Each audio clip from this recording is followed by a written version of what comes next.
15 বছর পরে একদিন তারা ডাক দিছিলাম, আচ্ছা। তোমার সাথে কিছু কথা ছিল, শুনবা? না, শোনার কাম তো শেষ, হ্যাঁ। এখন আর শোনাশুনি দরকার নেই। আচ্ছা, পরে তুই মনে করেন আমি বাইতে বেরিয়ে তাইলে মনে হয় যে সে যদি আপনাকে গ্রহণ করতো আপনার জীবনটা এরকম হইতো না, না? না।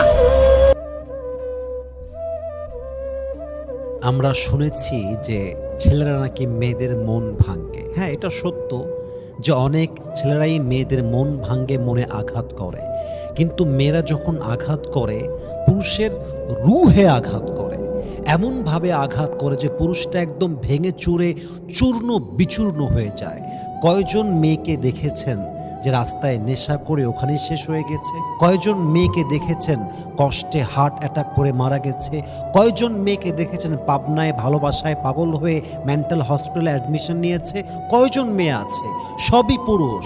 হার্ট অ্যাটাক করে কারা বেশি মারা যায়? পুরুষরা মারা যায়। পাবনায় কাদের সংখ্যা বেশি? পুরুষদের সংখ্যা বেশি। পাগল হয়ে নেশা করে কারা বেশি?